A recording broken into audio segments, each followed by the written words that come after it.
So, tell me this, has your MSP got a secret stash of plates anywhere?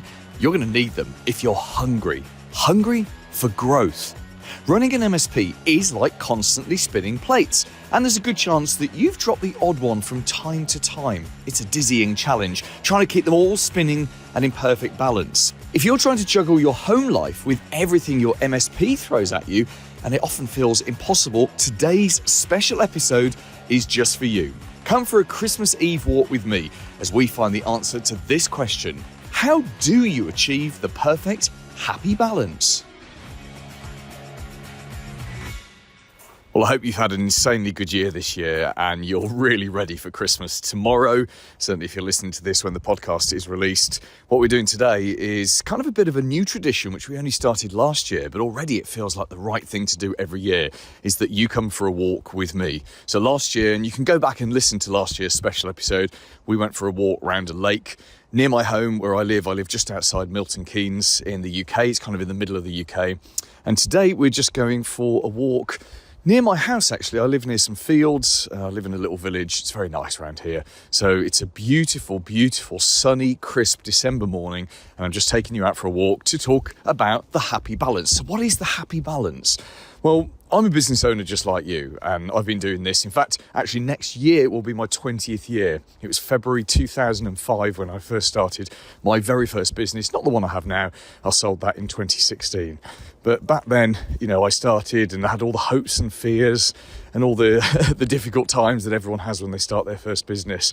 And it took me probably about 7 years to achieve this thing called the happy balance. And the happy balance is a mixture of, or it's a combination of 5 things that you need to have in your life in order to achieve happiness. Because if your experience of starting your MSP was anything like my experience of starting my first business, you throw yourself into it with such gusto that it becomes almost an unsustainable beast. And you kind of look up a year, 2, 3 years in, and you realise that you're spending so much of your time working that you have got all the other parts of your life out of balance. So things like, well, all the things we're going to talk about today, but especially your family, your partner, your kids, if you've got them, your social life, your friends, all of these things, they take a back seat to the business. And I think that's okay for a year, maybe 2 years. But if it goes on any longer than that, the risk is that you are just out of balance. And we cannot live our lives out of balance for a very, very long time. I do know business owners, MSP owners, in fact, who have been out of balance for years, decades in some case. And yeah, some of them are sitting on very successful businesses. Successful as in there's lots of revenue coming in and there's lots of profit going into their bank account. But I have business owning friends who are in that position, and they go home to their luxury apartment in the evening where there is no partner and there's no kids, because the price of them building the business and making themselves a millionaire, the price of that was losing their family. And I don't know about you, but I would rather have the family and the happy life and the balanced life and just a little bit less money in the bank. To me, it's not just about making money. You've got to have that balance as well. So let me tell you what the 5 elements of the happy balance are. And this is something that I was going to say I'd created it myself, but I haven't really created it as much as I've been influenced by hundreds of books that I've read over the years and just realised that these are the 5 things that you need to have. Let me tell you what they are, and then we'll go into a little bit more detail with them. And shall I go up there? It looks a bit muddy up there. I'm going to go up here. I'm going to go up into a field. We're going to take you up to a little woodland that's near my house, which is just beautiful to go to. And there are squirrels everywhere today. I don't know why there are so many squirrels right now. Anyway. These are the 5 items. The 5 items for a happy balance are cash, time, family, fun, and meaningful work. So let's start with the first one, cash. So why did you start your business in the first place? Most people don't start their business to make more money. They start their business because they want control. They want control over the kind of work they do. They want control over who they work with, how they do that work, when they do that work, where they do that work. Control is a bigger motivation for most of us starting our business than money. Now, don't get me wrong. One of the things that we want to control is the amount of money that we earn, right? We want to make sure that we have plenty of income coming in so that we can do the things that we want to do with our lives. But there's very, very few people. There are some, but there are very, very few people that start their business purely to get more money. And it's just a big money thing for them. And typically those people, they're never really satisfied with their business. They never really get to a point where they've got enough money, even though actually there is a point. I was reading this a few weeks ago. There's what book was it? I think it was a podcast I was listening to, possibly Derren Brown's Podcast for the Brain or Podcast for Life, which you can get on Audible. Very, very good podcast series. And he was saying that there's a point where you earn enough money to pay all your bills, to get yourself out of debt, and extra money after that doesn't move the happiness needle. It just is extra money for you to go and buy more things that you don't really need. Anyway, cash. We absolutely have to have enough cash. And, well, exactly as we were just saying in that podcast, if you don't have enough cash, it's a position of misery, isn't it? You must have been in a position where you can't pay your bills. I've certainly been there. I was there pretty much until I was about 35, to be honest. But we couldn't pay all the bills. We had some debt. You know, there was always more money going out than coming in. And when you first start your business, that gets even harder because you've suddenly got this second beast that's chewing up money. The second beast is your business. And just when you start to make enough money and you're making good money, then you need to add extra resource. And you have to go and get, more people. You have to get an employee. You have to bring extra resources in. It's an absolute nightmare. So cash is definitely the right first resource to look at and the thing that you need for your happy balance. But that goes hand in hand with the second one, which is time. You know what I was saying earlier about those business owners I know who have loads of cash. They're very wealthy, very successful businesses. Often they have no time at all. They're working Saturdays routinely. They're working 6 hours a week. They're doing 60-hour weeks and they have absolutely no time at all. I would say it's more miserable having cash but no time to spend it than it is having time and no cash. Does that make sense? Lots of people in the world with plenty of time and no cash, and there are many things you can do that don't cost cash. But if you've got cash and you can't spend it on yourself or spend it doing fun things, then that's no good at all, right? Do you agree with me on this? So I think you need a balance of those two things. You need cash and you need time. Oh, I'm out of breath. I walked up a hill.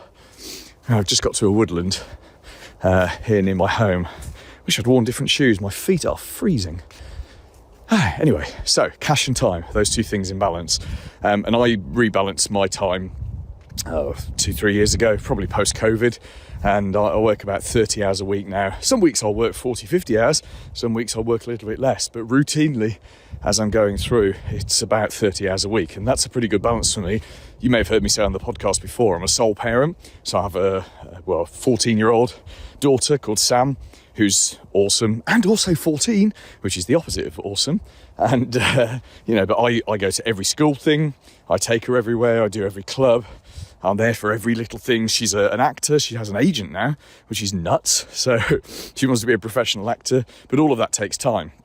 And we're very lucky that we've got that balance right, that I've always got time to do the things for her that are important. And of course, she's been spoilt by this. She doesn't know that there are many other parents who don't have time to do everything with their kids. But to me, that was an important thing. And when I started this business back in 2016, that was number one priority for me, was getting those two things in balance, cash and time. And I would urge you to do the same thing, because for me, I was learning from the mistakes I'd made with my first business. So I was able to design my second business, this business, the MSP Marketing Edge. I could design that completely differently because I'd learned from those mistakes. So the first two items then of the happy balance, cash and time. And the third one, I've just started talking about it, it's family. So Sam is my family. I have a girlfriend as well. But, we don't co-parent. She lives separately with her own teenage children.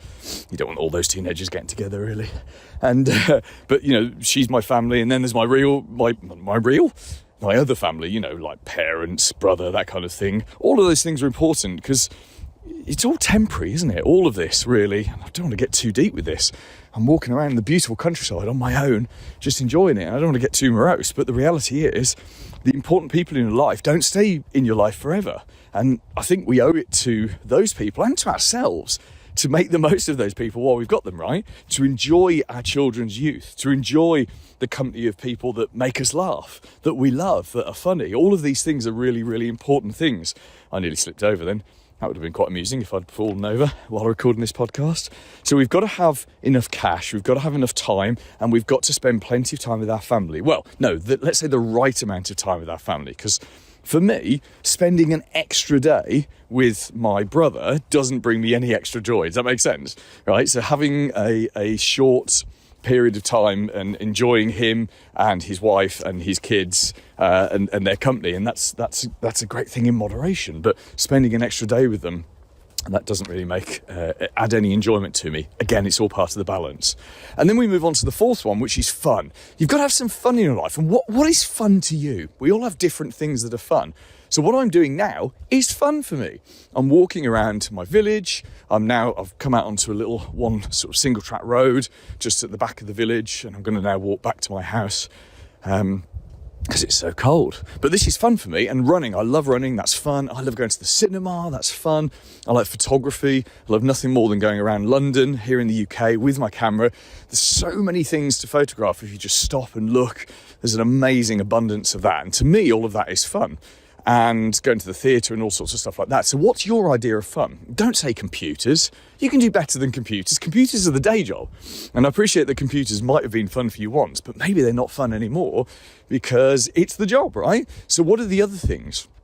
And I would massively encourage your fun to include exercise as part of that if you can. It's so important that we, even with just a 20-minute walk each day, right? Or just taking the dog for a walk or something just to get our heart rate up 20 minutes every day. It makes such a massive difference to life quality. It really does. So I would encourage you to add in that fun. And it's so easy as a business owner as well to just forget fun or to put fun in at weekends. It's like, oh yeah, I'm really busy during the week. Got my 50, 60 hours on. And then at the weekends, that's when I'm going to sleep. I'll have some beers. I'll have some fun then. But actually, I think you've got to get that balance every day, right? There's got to be a little bit of fun every day, a little bit of family every day. These are good things. Okay, the final thing we come on to then with the happy balance is meaningful work.